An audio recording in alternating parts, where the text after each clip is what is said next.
Okay, so navigation. So the main navigation is at the top through this menu bar here. Glossaries, calendar, help, forums, some community things there. So how to modify this menu? As with lots of things in WordPress, there are multiple ways of doing things. We'll start by doing it in the page, which is sometimes easiest. If we go to Customize,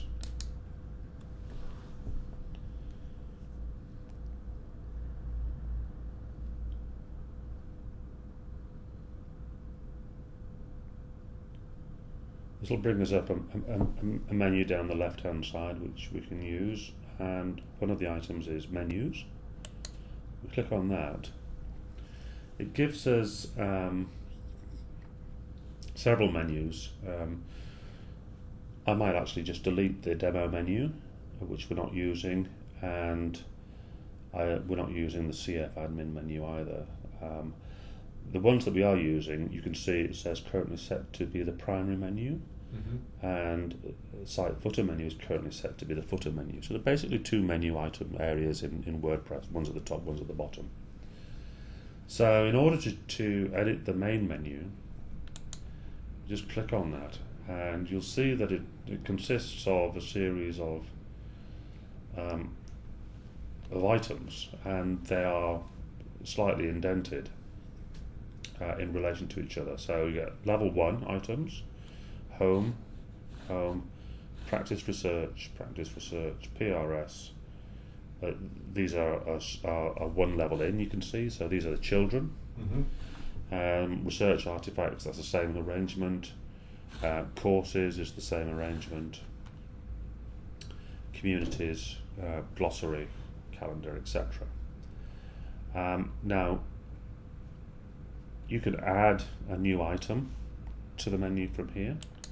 So if we go Add Items, and then you could say, well, I'd like to add a custom link. It could be to another site completely. It could be somewhere where you're going to put in you basically put in an address and some link text.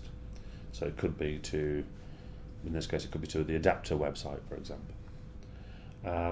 Or we can link it to a particular page, in which case we'd go through and select the page that we wanted to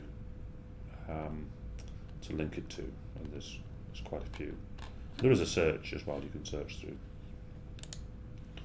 We could link it to the forums, or directly to course pages, or to posts.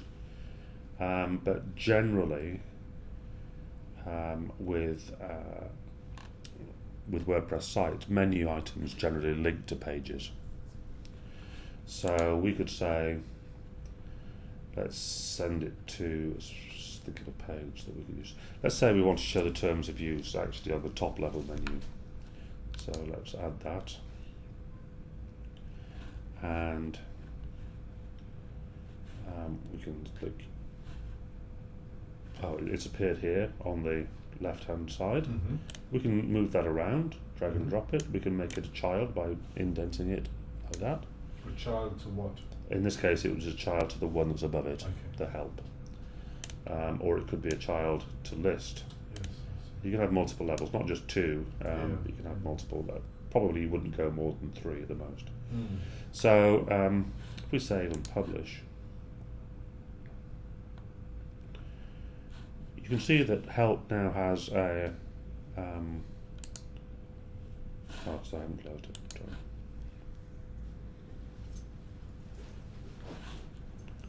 So mousing over help, you now get terms of use, and you can see that help has got something below it because it's got a little down arrow next to it. Glossary doesn't; it's just there on its own. So I can imagine that a menu item of use might be links. Yeah. Absolutely. I don't think there is one. No. And then to edit it, we can just go back in and main menu, and in this case we just want to remove it, Right. like so, and it's gone. Okay. So that's one way of editing that, all within the front end. I'll show you the back end way as well, because it's got a couple of extra things in it. That means you may want to use that.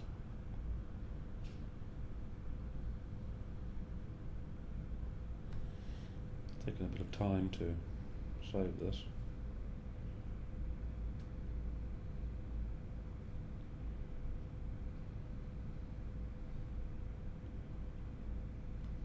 Come on. I lost internet. Okay, saved. Okay, you can see now the help is back to just one level. Mm-hmm. We go into the dashboard.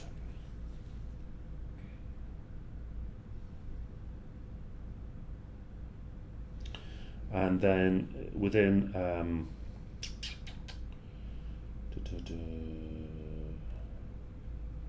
appearance, we get menus as a sub item in there. Mm.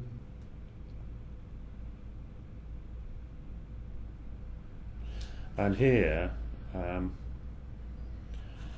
you basically you have a tab up here, edit menus, and you choose the menu that you want to edit. So we could choose to edit the main menu. Mm-hmm. You have to click select to bring it up. Mm-hmm. It's a bit slow, I'm sorry, but so there's the menu structure that we've got. Mm. And again, what you can do is you can choose from the pages or other types of data Mm-hmm. that are over here. So we were to choose pages, and it shows you the most recent in here, or you can view them all, or you can search for a page. Mm-hmm. But if we were to go, let's view all, and we'll go all the way down, and okay, there's one called site directory. I don't know whether it's working. This is only temporary anyway. And I'm going to add it to the menu.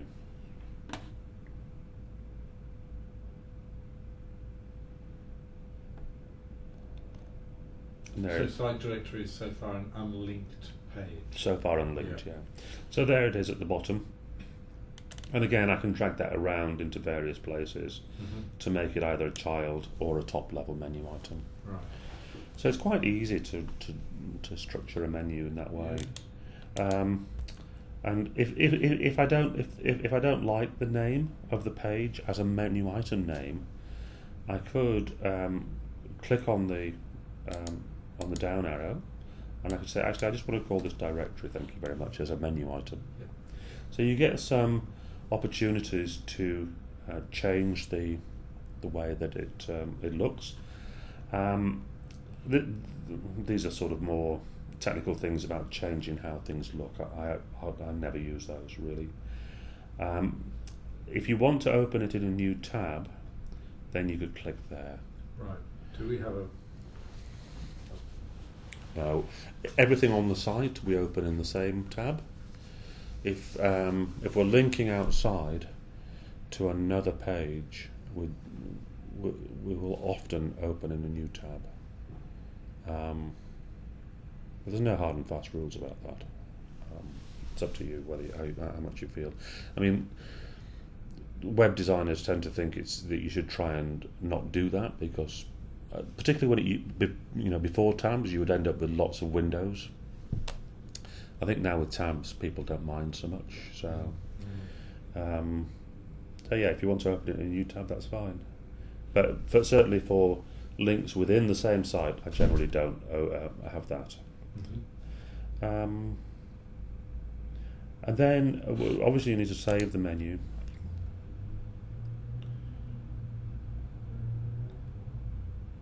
And that's only going to change the primary menu, not the footer menu. That's right. So to edit the footer menu, we need to select the footer menu. This allows you to have different items in both menus. So often in the bottom menu you have things like privacy statements, terms of service, links, those sorts of things. Yeah. copyright and those sorts of things. So at the moment, for example, the bottom menu only has these three things. So we could do the same here and add in the site directory and save the menu.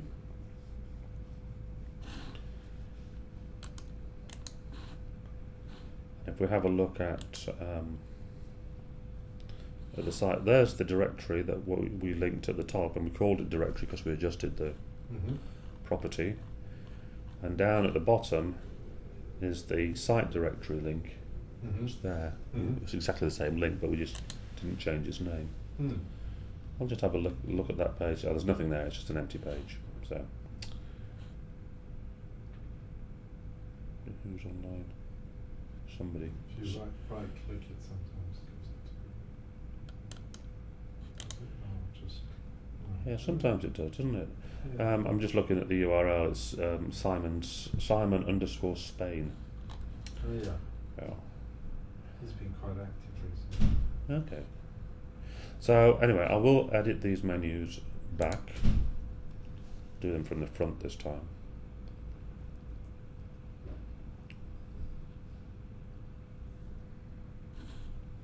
Menus, main menu, remove, oops, and then footer, remove, save and publish. So that's that, yeah. And so how then do you assign pages that you might have already created to one of those menus? So you created a new menu item, and you have to create the page first. So you create the page first before it's linked to anywhere, and then when you edit the menu, you find the page that you've created, and you add it that way. Oh, I see. So all of those options were things that there was already an existing. Exactly. But it might have been a default template page or default page. It could have been, yeah. So you can just create an empty page. Yeah. As long as it exists as a page in the system, you can then find it and add it to the menu. But you can't go the other way. You can't create a menu item without the page being there. So if you were in the course, would that menu? Would you expect the menu to be different because you're in a particular area? No. The way that WordPress works is the menu is the same all the way through. Okay. Now, when you're in the course has its own menu. Yes, on the right. On the right. So, okay, so that, and does that follow the same? No, that's automatically generated. And it's generated by the way that the modules and the topics are ordered in the page. Do you want me to show you that? Yep. So if we go into, should have done it in the other one. Never mind. If we go into dashboard, and I go into courses.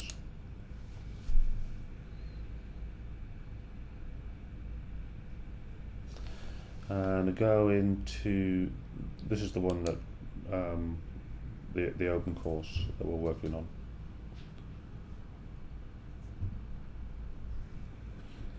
And so you can see over here the associated content, and this is basically the structure of the site. If I have a look at the, click on the modules,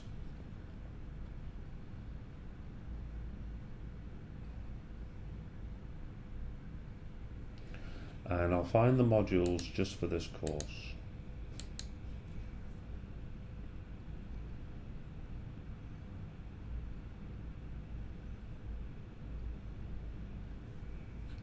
And you can see that these are the modules, and the order of them as presented here is exactly the same order that they get presented in the menu.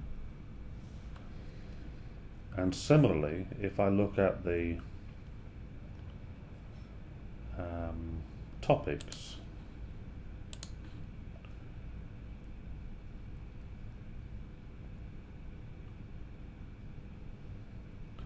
and we'll find the topics for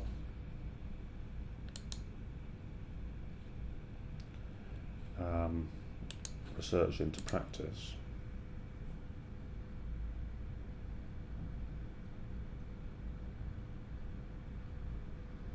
You'll find that there are 4 topics, and this is the exact order that they're shown in. So if I go to, I'll open up in a new window.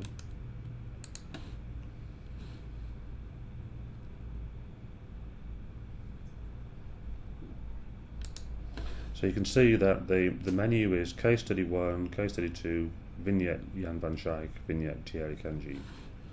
And back here, Case Study 1, Case Study 2, Vignette Jan van Schaik and Thierry. So let's say I can drag and drop that one up. So Case Study 2 is now top. Case Study 1 is second, which of course it shouldn't be. And now if I go back here and refresh this page,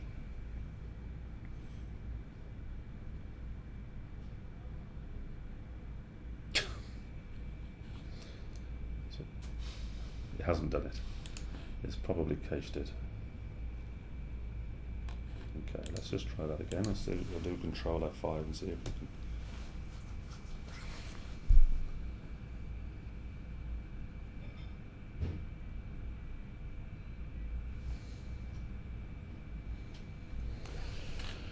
can. Right.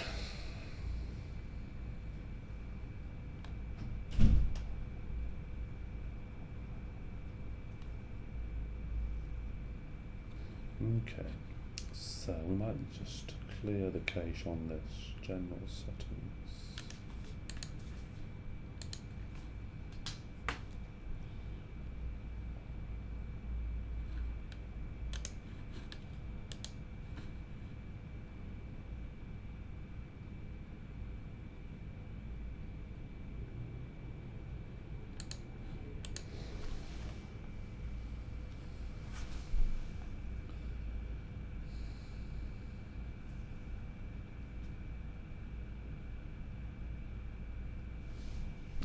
So it was cached. So now you see case study part 2 is at the top and case study part 1 is second. Okay. Yeah. So a copy of the page had been stored on the server and it was serving up the old page, which is why we weren't seeing the change that had happened immediately. And where was that you dragged them up and down? So here I'm in topics. And I found the topics for the course, an introduction to creative practice research, and the module research into practice. Okay. So I can go back and swap those back around, and in due course that will appear.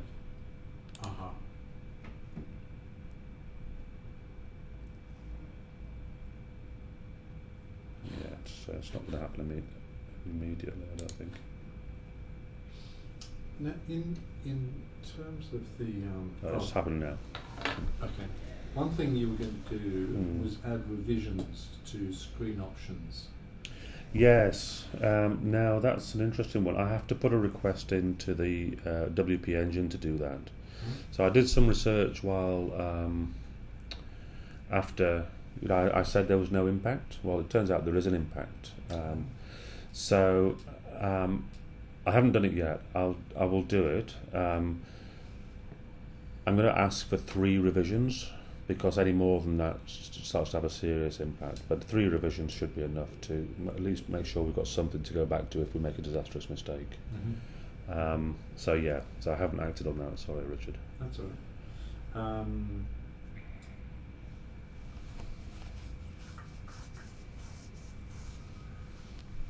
When you duplicate a band in VC, yeah. so that's your process for making changes. You make a duplicate, you make the changes to that just in case. Yes. Because we don't have these. That's right. A back. Yes. Can you show me? Yeah. It's probably very simple.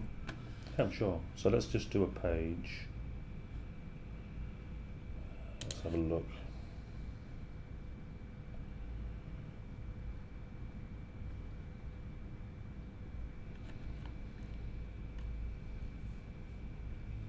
Okay, so we've got some of these pages. There's a test page there we can use. Look. Now, do you want me to do it in Cornerstone or Visual Composer? Which would you prefer? It's the same idea in both. Oh, I can do both.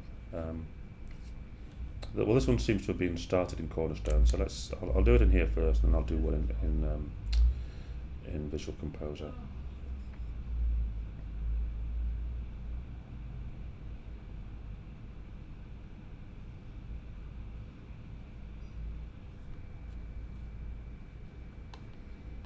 Okay. This perhaps isn't a great example, so what I'm going to do is I'm going to delete this grid here. I'm going to add a bit of text in here. Just grab some Lipsum.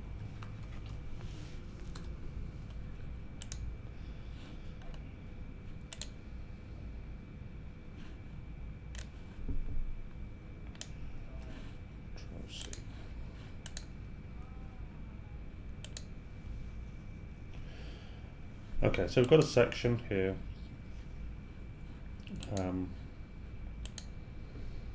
So let's call this the introduction. And let's say it's a bit more complicated than some text. It's got some other things in it. We want to change it, and we don't really want to lose what's there already. So, click on Layout. Now, the text is automatically put into a row here, so we can copy this row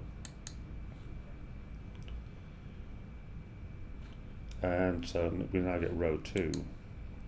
I can go in here and edit this, put an image in, make some changes.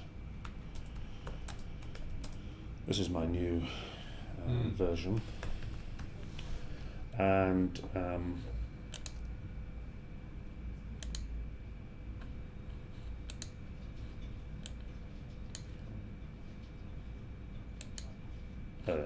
this is my new version.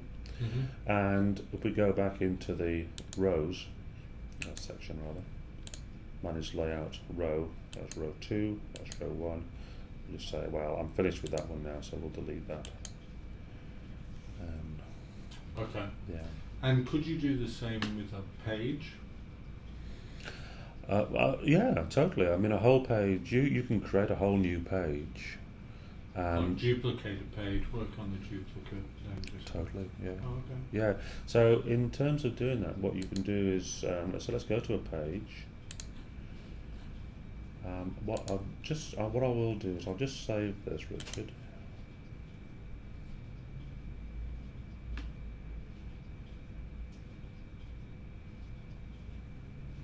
Okay, so let's view the page.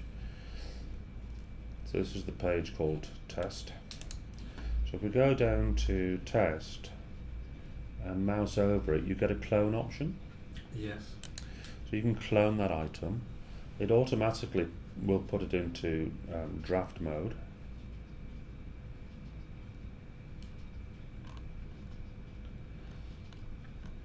And there it is. So it's not going to be published. And then you can go and edit that in exactly the same way as you would have before. And when you're ready, you can just delete the old one, but you need to make sure you update the links. How do you do that? So if we have a look here, I'm just going to click on Quick Edit. So in WordPress, each page has a title called Test, but it also has what's called a slug. The slug is the bit that forms the URL. Okay, so the one that we've just created, Test Draft, all of those have to be unique. Titles don't have to be unique, but slugs do. So Quick Draft 2, you see, because it hasn't been published yet, doesn't have a slug. If I was to publish this, which I will do now, it's going to automatically give it a slug. It'll call it test-2, I think.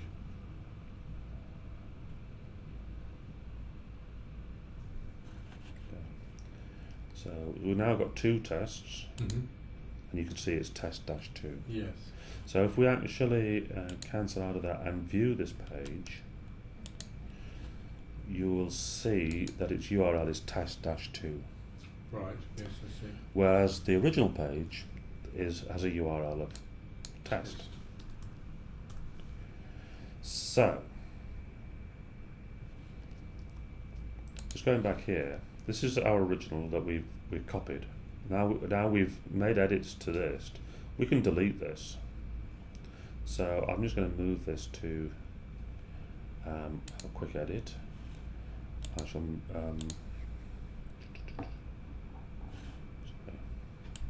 what I could do from there. Oh, trash.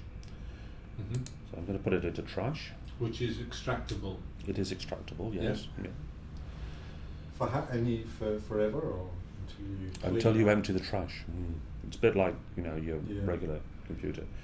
So now we end up with just the one, but it's still got the old slug. So let's just update that slug so that we get the same address. Yep. And it will let us do that because the other one has been put into Right. Okay.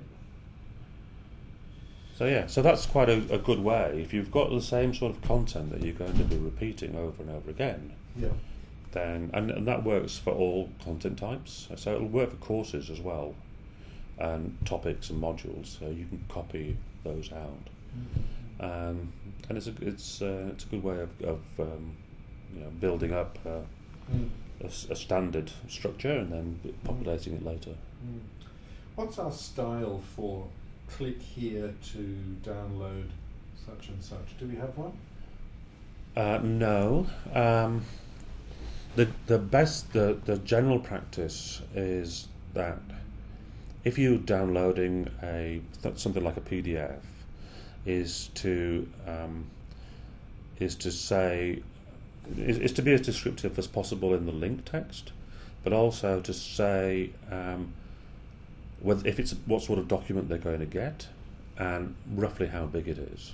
So you don't need to be hyper accurate, but it's important for users on a mobile phone. They don't want to click on a link where they're going to be, or on a slow connection. You don't want to be downloading, and some of these are quite big files on here.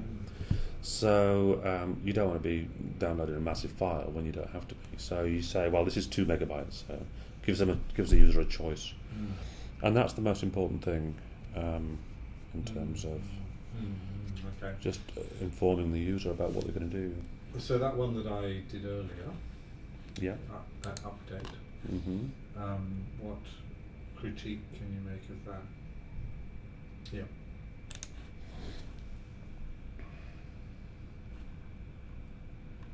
So this one? Yeah. No, that's fine. Yeah, that's perfectly fine. Okay. Yeah. Because it doesn't, unlike the bottom ones, it doesn't say what it is or how big it is. No, but ideally it would do, I guess. But they can also, they can see that it's the same document, I think, isn't it? As is here. That download is that one, but the top one isn't. Okay. Okay, well, it'll be fine. So my only critique would be then do what they've done here, yes. Which is in brackets say, look, this is a PDF. Yes. It's 160. Because I think it is actually quite big.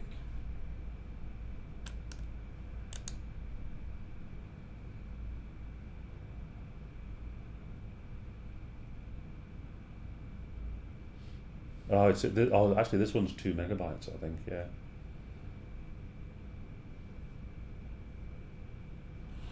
Yeah.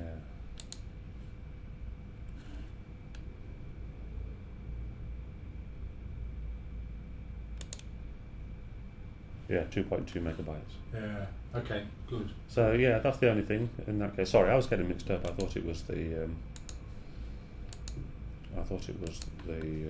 the schedule for some reason. Now, we also talked last time about changing the site to one editor. I don't know whether that's an important thing to do, or whether it's not. But if we were to do it, I have no idea how we would create. How you would turn Visual Composer into a cornerstone. Oh, I see what you mean. Yeah. Well, it's a bit of a pain in the ass, that really. You've got to recreate it all. Yeah. And I have actually been doing that with some of my content, because in the course, some of the early stuff I did in Visual Composer, some of the later stuff I did in Cornerstone, and I've been going through and changing it. And really, there's no easy way apart from just extracting the text and copying it out, which is a pain.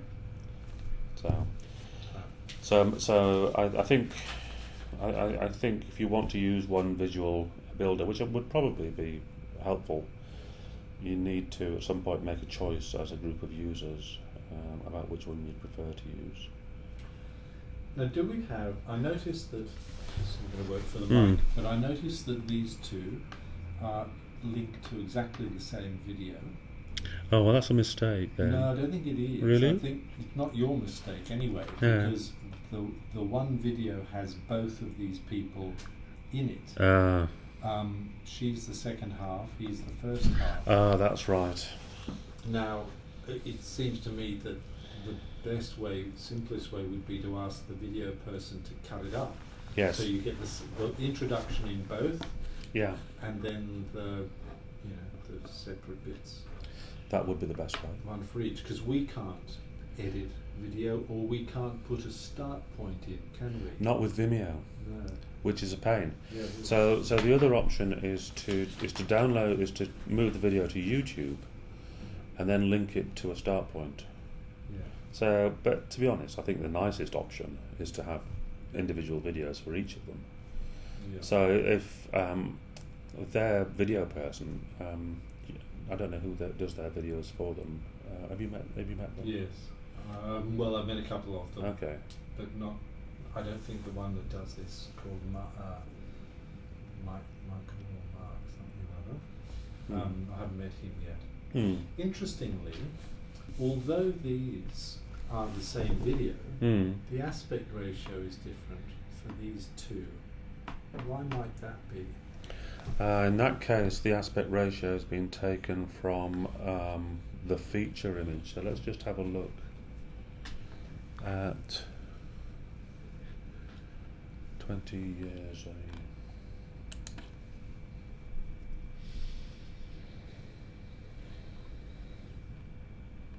Yeah, so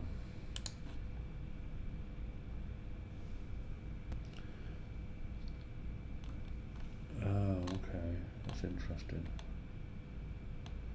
Anton James. That's interesting. Well, it's so long since I've done this one.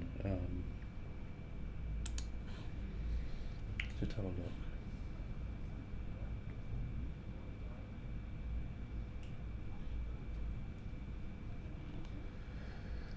So the feature image, or the featured image, is this one. It's got a fairly squarish aspect ratio. If we go back and look at the other one,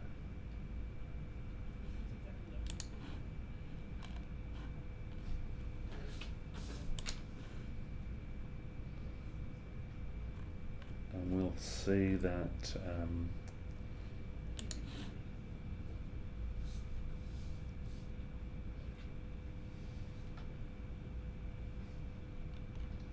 the featured image here is quite narrow. So yeah, so that's why they're different. Okay. That's what it's pulling from in that case. I think the first meeting we had before we were recording things, you were showing me how to do a featured image. Sorry, I should have. Let me just go back to that. So to do a featured image is it's quite simple. In the post, or in this case, it's a portfolio item. You just click on the featured image and then choose whichever one you want from the library. Yes. Or upload one. Yes, but that's it. But who puts them in the library? I put them in the library for the ones that I've done. So would I be doing that? If you want to. I don't know how to do that. Okay. So it's a question of finding an image that... From the video? It can be from the video, or it can be from their thesis. Or I tend to like doing it from their thesis because they're often full of beautiful images. So I take a screen grab. So generally I view in PDF, and then I use something like Snip to snip out an image and save it, and then I'll upload it. And in a perfect world, I guess they would all be the same size. But to be honest, we're using a masonry grid anyway, which means that they're not even. So it hasn't really mattered too much that the featured images aren't all the same. No. I think it's more important to have an image that is as colourful and as pleasant as possible.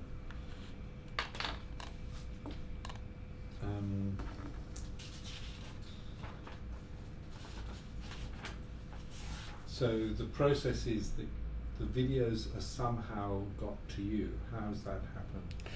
The videos I take from Vimeo.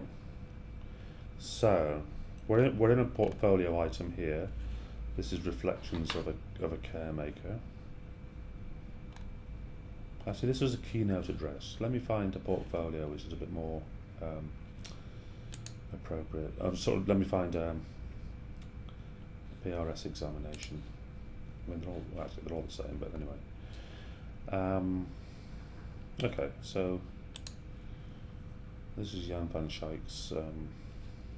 So here's his video, which I found off Vimeo. Here's his abstract, which I got from his completed dissertation on Research Bank. Okay, and that's pretty much all we have. We edit the portfolio item.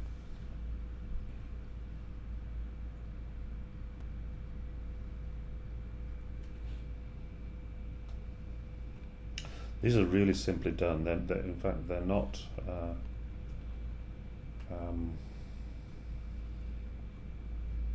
They're not even done in Cornerstone or Visual Composer. They're just done in the rich text editor of they're just a very plain. There's really only small bits of content. We've set the featured image over here, and then down near the bottom I've said it's a video. So you've got portfolio item settings, because this is a portfolio, and we've set it to be a video. And where's the video settings gone? Was the video link on?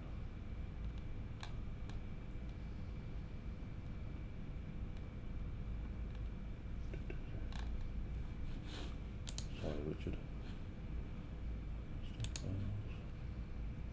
Ah, there it is, video portfolio. So I've turned it off by mistake. Okay. So let's step through that again. So we've said it's a video, and here is the embed code that we got from Vimeo. I've left the aspect ratio to be 16:9. I don't often need to change it these days because they're almost always that. And that's it. That was all there was. That's all there is to it. To adding a video in as a portfolio item. Now, if you wanted to put a frame around a video, so for example, if you go to that page, panel, the question, right? Okay.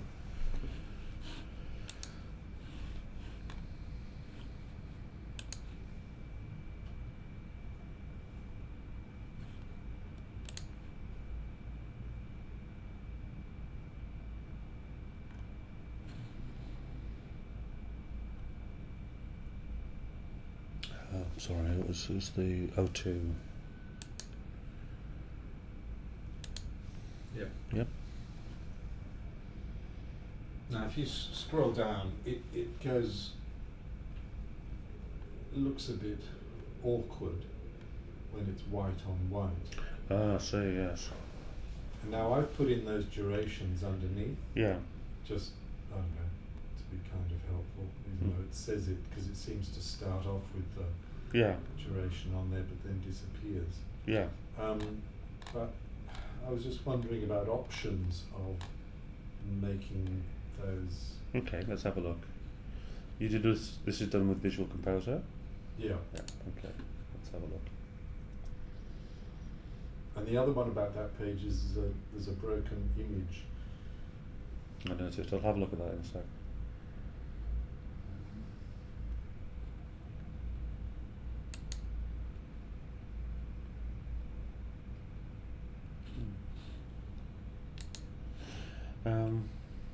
Right. So.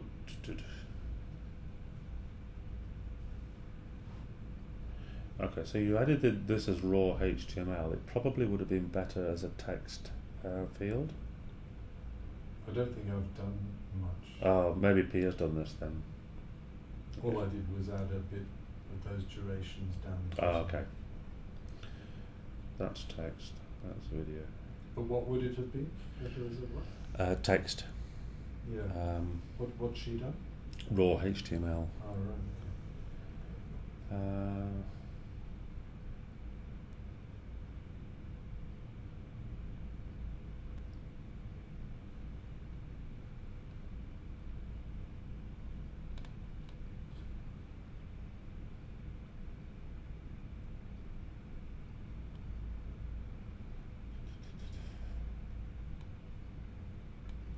Might actually look at this one in the back-end editor, because sometimes it makes it a bit easier to understand what's happening.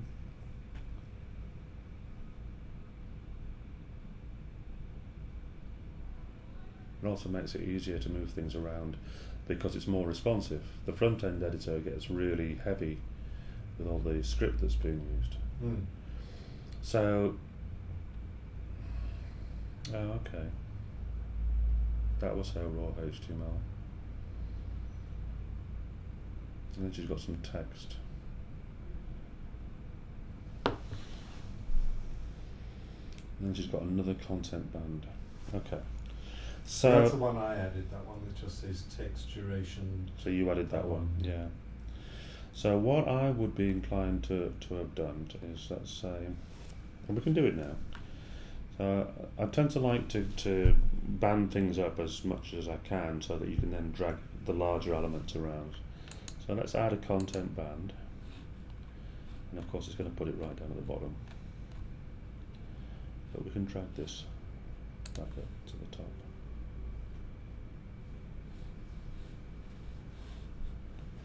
And I'm going to put it in between the first and the second one. Yeah. I'm going to leave Pia's text and her video, sorry, raw HTML and text there. And I'm going to move your text and the video into this band here. Mm-hmm. Before I do that, I'm just going to check something. I just want to see what control I've got over this this band here. So I'm going to click on the edit this row. Yeah, that'll do. Edit this row.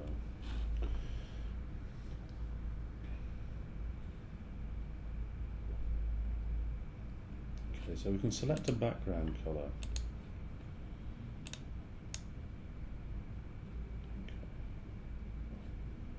Make it a bit darker so we can see it. So it changes.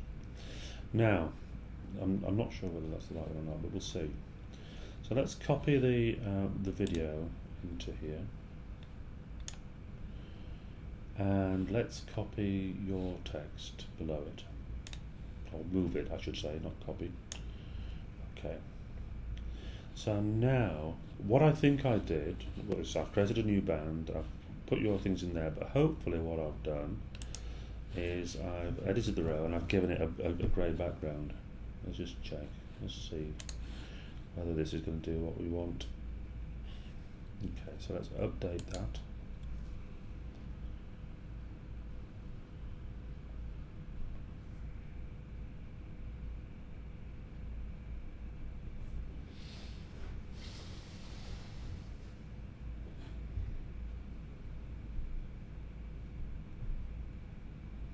Okay, we can preview this.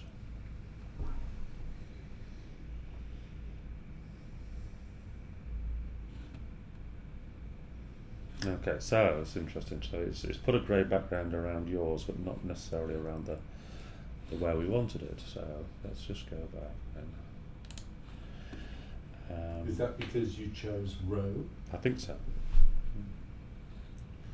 So let's see what happens if we change the column.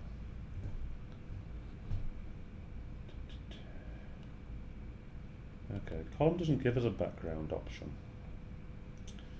which is a bit annoying, but we can say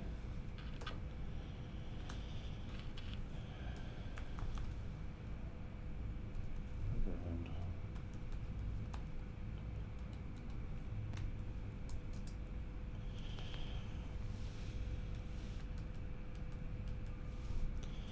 Just want to check that background color CSS.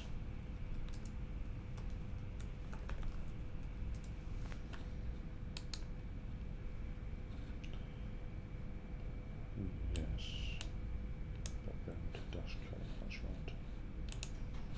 Background dash color, yes, save changes. I wonder whether it'll let me. I will update it.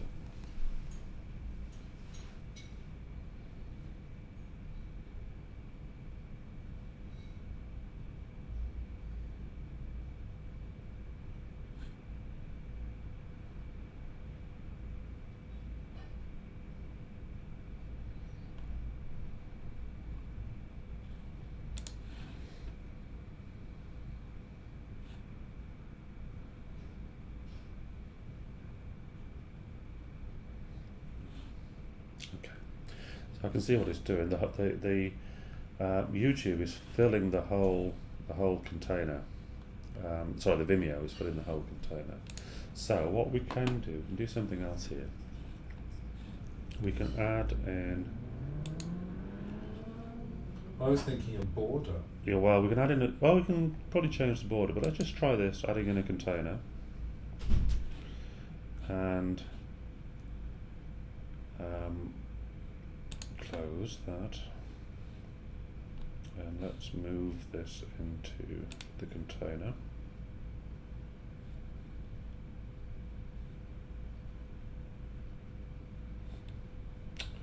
Stupid thing. Come on.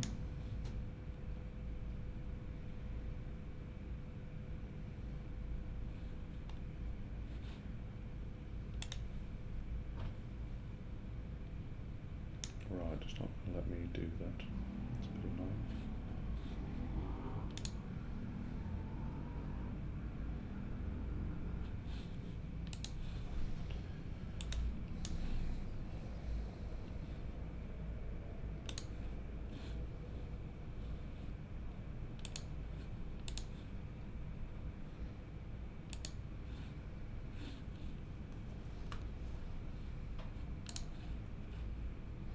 So what I'm doing now is I'm re-embedding.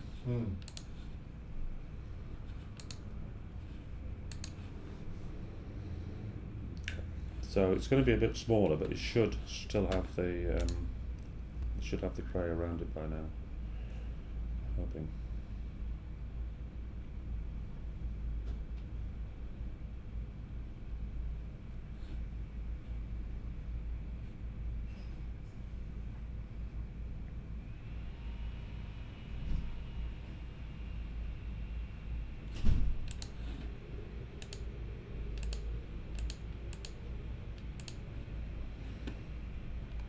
Okay. So now we've got it in as a container within a. So we get the larger band. We've got a container, and within that container is the video.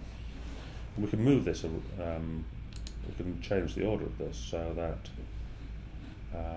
in fact, we should be able to put this text into here as well.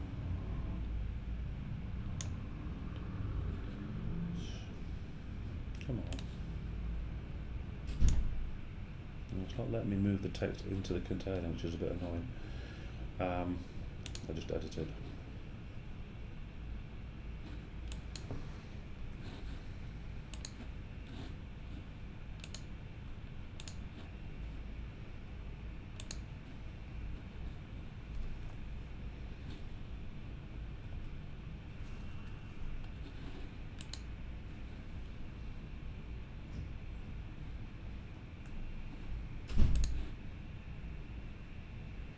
So now we've got the text. Oh, can you believe it? Sorry, I did it wrong. I need to append it to the container, not to the band.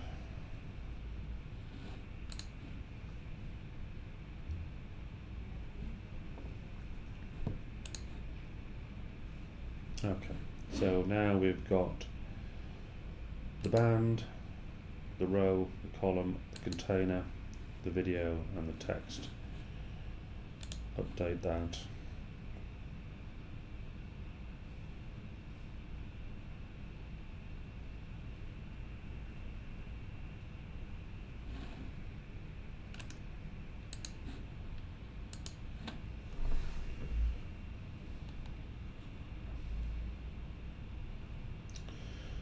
And we've got, yeah, it's right up to the edge, so we could add another piece of content at the top to give it.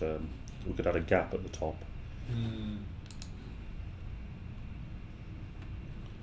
So here. It's hard work, isn't it? It is, yeah. So if we were, instead of putting a background in, to put a border on the container? We could try that. I'll try that with the one below.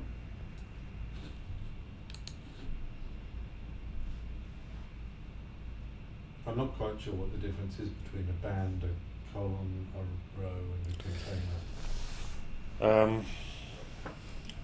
Well, a band is basically a row that can have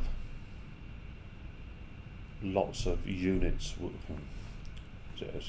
A band is a bit like a section in Cornerstone, so you can have lots of little elements in it, and they can be all sorts of different types of content in there.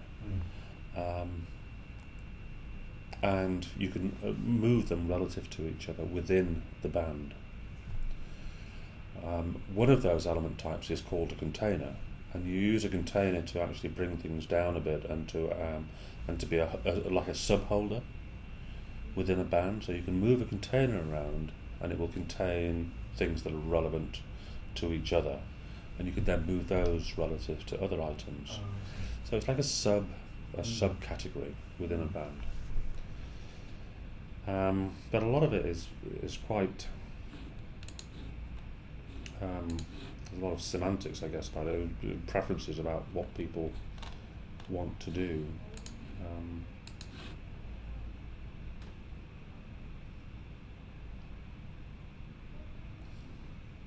So this one now, I've just added a gap element at the top, and so that looks a wee bit better. Let's have a look at Marcello's down below and see what we can do with this one without doing anything in containers. So I'm going to go down to Marcello's. We've got the video item. It's an embedded video. Let's click on the edit for this. And we've got some options down here. Okay.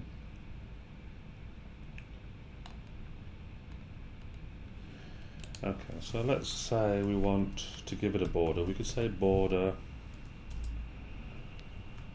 solid 5 pixels, and we'll make it quite a dark grey.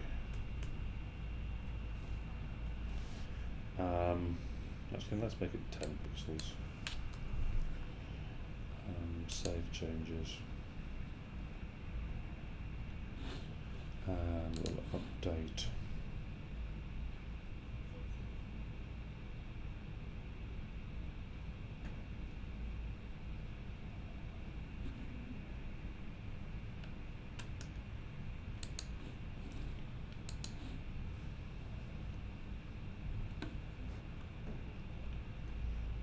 That hasn't done anything. How has that not done anything?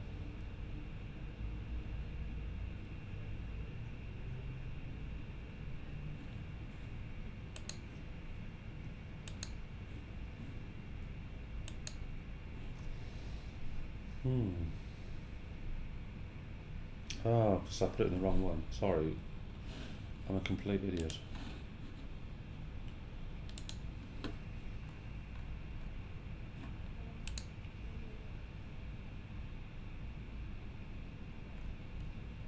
I put it into class.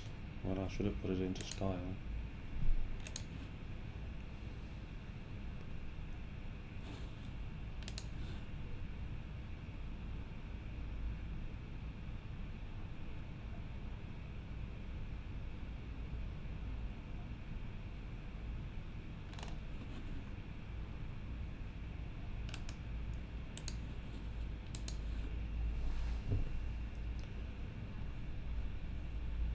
Okay.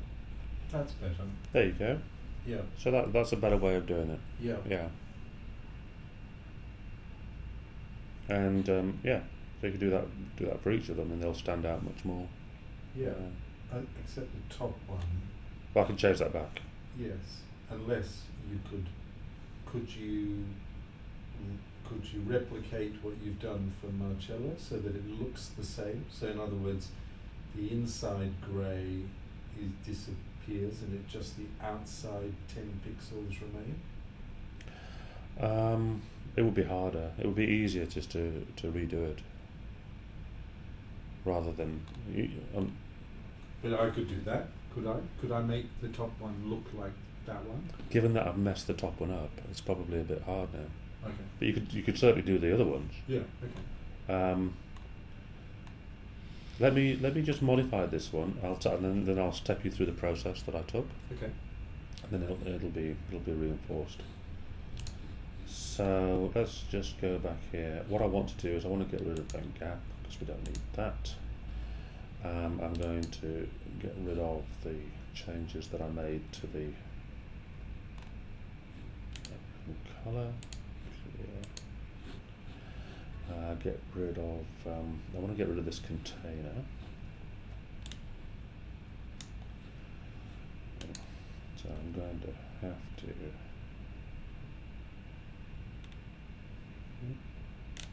What's that one there?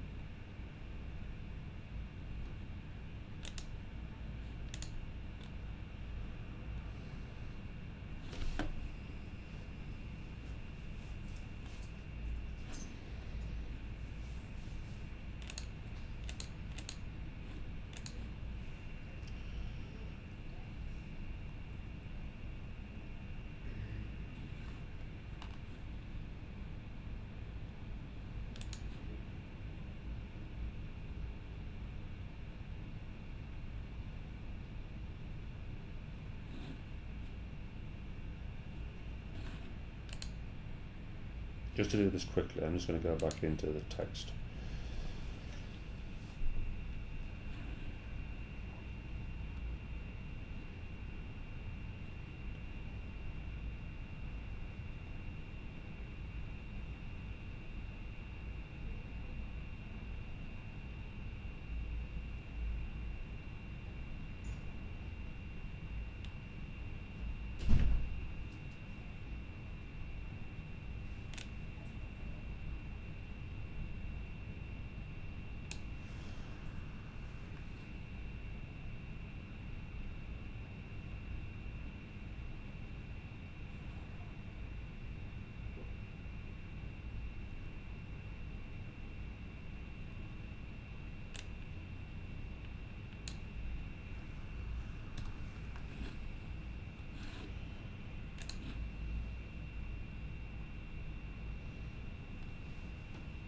Okay, so now we've got a situation where this is pretty much exactly as Marcelo's is down below. Mm-hmm. And so what we did from memory was we went to the video and we clicked on the edit video, and then we scrolled down and found the style, Mm-hmm. And we put a bit of style code in, and the style code is border, to say give it a border, and it's all borders, so we don't need to specify left, right, or whatever you say. And we want it to be solid border. You can have dotted or dashed or whatever. Space, it was 10 pixels, but you can change it to whatever you want. And then I chose EE as being the hex code for the grey. You can choose a darker grey if you like. I actually thought that was going to be a dark grey, I always forget. So save changes, update,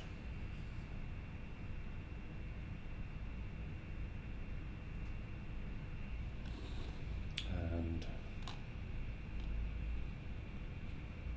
okay, should be able to view that now.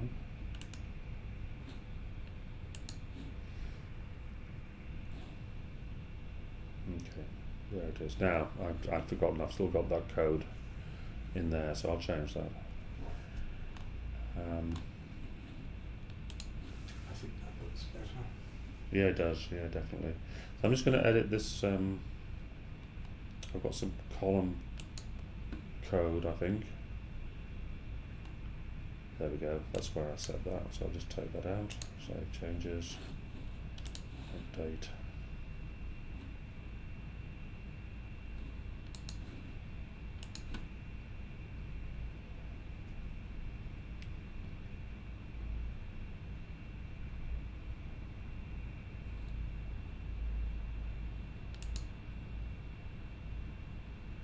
Okay, now refresh.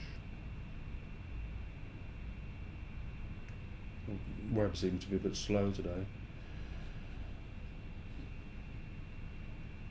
Let's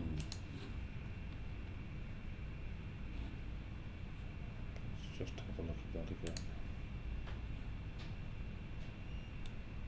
It's definitely not there. Isn't it the next one down? Okay.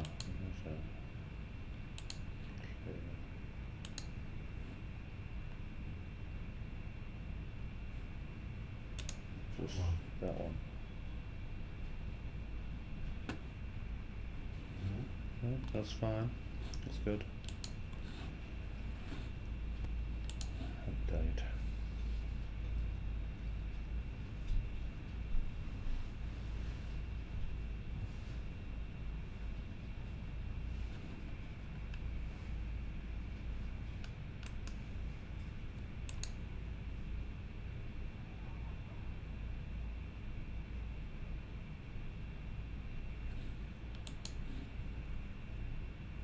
There you go. So last thing, on the top of that page there's a let's link. see what's happening there.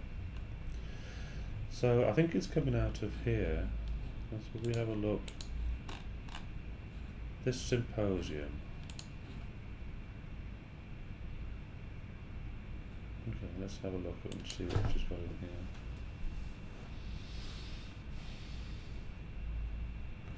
Okay, so this bit is showing okay.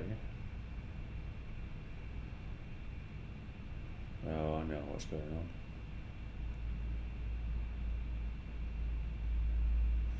It's because she's linked to an image which is not available to the public.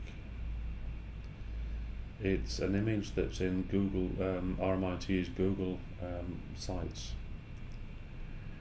So, what we ought to do is we should get this image and put it somewhere where because this site is outside of Google's, outside of RMIT's Google domain. So what I'm going to do is I'm going to grab this image.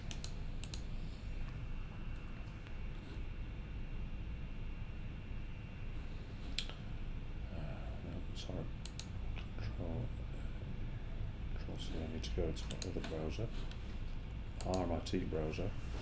This is the problem. One of the problems of having. So there's the image.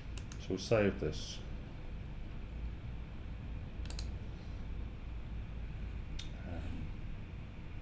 Okay. Let's go back. and have a look at what else was happening in here. So basically it's a link to that page. I'm just going to copy this out and put it into a text area, so we've got a copy of it, and I'm just going to copy this. So what we're going to do here,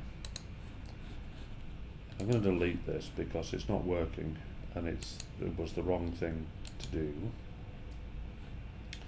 We're going to add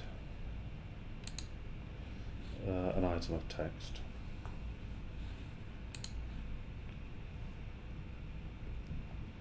Okay, so let's paste that in and take the divs out. Okay, so that was looking okay. What we haven't got is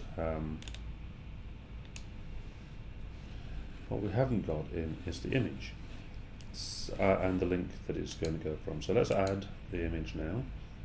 Upload the file, and the file is in images, and it's the one we just downloaded.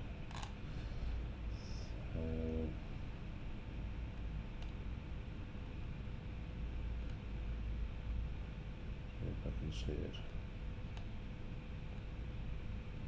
There it is. There it is. Top. Ah, brilliant.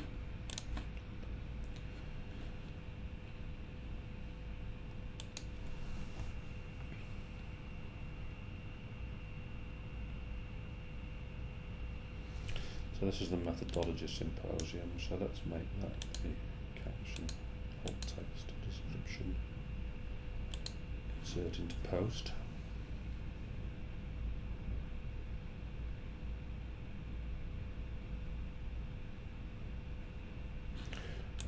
It's the small version, so let's edit that and we'll make it the full size version. And now this is a link to image, so the link that she wanted was to here. Let's copy that,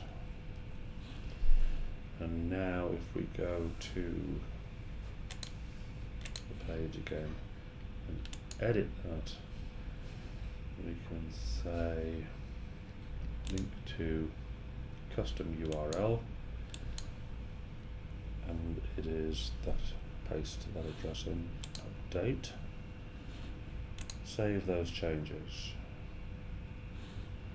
and center the image. well, it'll be left aligned at the moment. It's just pushed across because of this caption here. Let's see what it looks like. Let's see, we might be, let's update it, and in fact I can just click over here.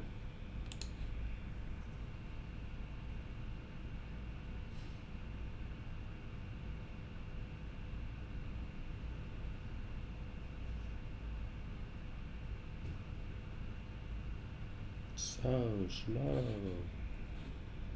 There, okay. So there's the image. Mm-hmm. Methodology Symposium, and if we click on that, it's going to take us to the Google site, which you have to log in to get access to. But yeah, that's working. Now we can change the way it's, but it seems to be okay. And you have just change it as you wish, Richard. Yeah. What do you mean by that? Oh, I was saying we could change its positioning. At the moment, it's left aligned at the top, but if you wanted it to be centered, just make it centered. Yeah. Okay. Yeah. Do you want me to make it centered? Yes. Okay. So just click on that. Edit the text. Oh, that's interesting.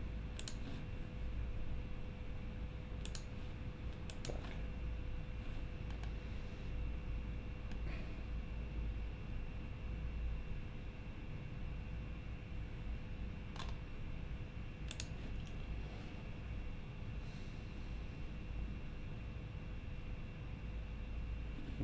let's try that again. Edit the topic.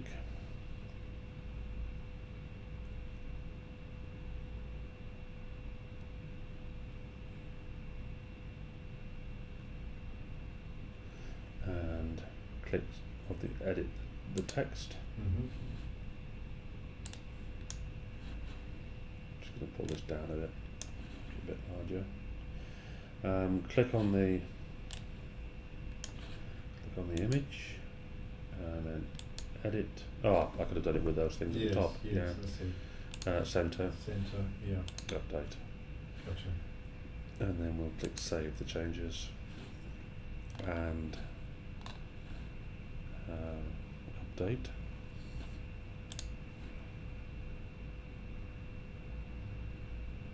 The difference between update at the top and update down there? No difference. No difference? Yeah.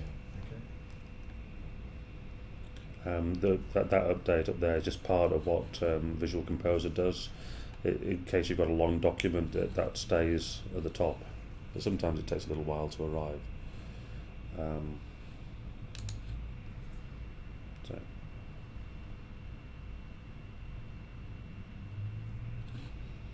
there you go. Terrific. Thank you very much. That's perfectly okay. No problemo.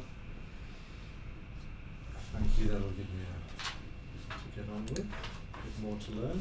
All right. Do you need to make another